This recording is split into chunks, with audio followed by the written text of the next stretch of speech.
Hello everyone, Brian from Bearable Traders here. It's Sunday, August 21st, and we are here in the LA airport. We're just about to head on a flight and head back to Vancouver after our LA meetup on Saturday. It was a fantastic event, lots of great presentations and good food, good conversation, good drinks in the bar after. And again, here just in the LA airport.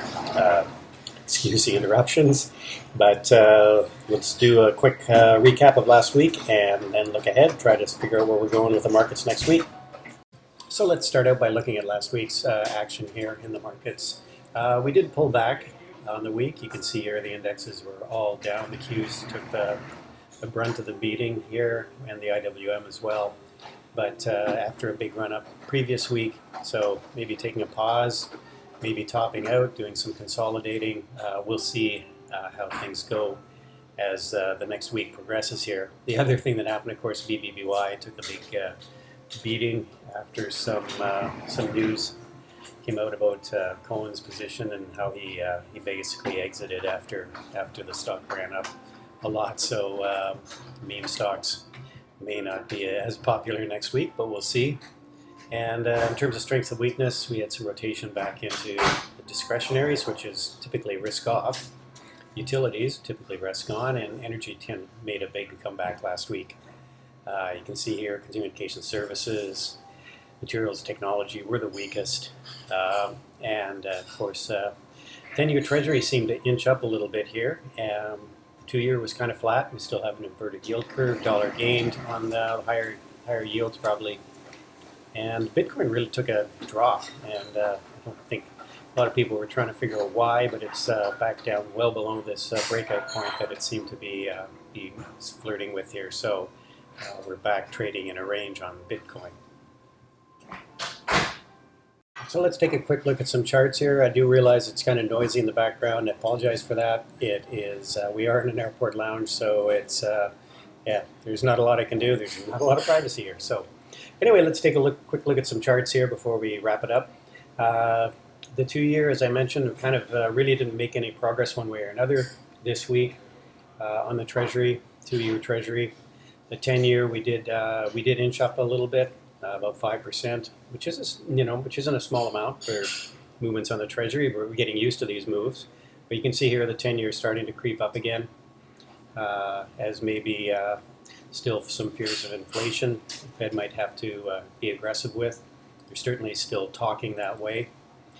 The transports on the week, you can see here we kind of topped out. This is going to be the tail of the tape, I think, today. Kind of topped out on Tuesday, then Wednesday, Thursday, Friday. We kind of, sort of slowly grinded lower. We're losing some momentum here, obviously, on some of the indicators, the momentum indicators on the transports, the daily. The weekly, again, sort of showing the same thing, kind of getting toppy here at this moving average. On the Dow, same story here. Volume sort of maintaining this level through the summer, and again, momentum kind of waning off here. On the weekly, you can see here we put in a doji candle, reversing candle here, so maybe we're definitely getting into an area where we seem to be having some trouble progressing. And maybe we're going to do a week or two here of either consolidation or maybe doing a bit of a pullback here. The Qs, kind of the same story. For that cart to go by. And again on the weekly, again we basically kind of came up into an area of resistance after this nice big run for a month and a half probably by now. The Qs, or the SPY, the same story again, pulling back. And again, on the weekly, just putting in a bit of a reversing doji on that weekly candle here. So again, looking like we're running into some resistance in these areas. And the IWM, same sort of story here. Basically just repeating myself, but that seems to be where we are right now. Certainly there's a level here on all these indexes that have been challenged and rejected from, so we'll be watching those levels to see if we can break out next week or if we continue to break down. Something I am noting on all these charts is we did put in a lower high here, so each one of these pullbacks was a higher low. So you did notice that when we did get a pullback, it didn't breach the prior low. On this one, we pulled back, hit a low, and then we went lower. So that's indication we may be starting to break down here. So a little bit of a warning flag on the track. The VIX definitely trading in a range, but looking like it's going to maybe trend up. The dollar, big jump here. And Bitcoin really took a hit here on this candle, and now we're trying to find a level of support here again back in this trading range. So that's it. So wrapping things up here, let's look ahead to the coming week. You see here, there's the indexes and the various, look where we are right now, various prices we're at right now.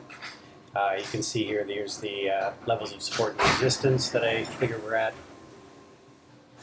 As far as events go, coming up this week, we've got new goods orders, durable goods orders on Wednesday in the morning. We've got this much-watched index, inflation index on Friday. Feds quite often take a look at this. We've also got this Jackson Hole meeting, so there'll be lots of Fed talk. And as far as earnings go, we do have a fair amount of earnings still coming up, even though we are at the very back end of this earnings season.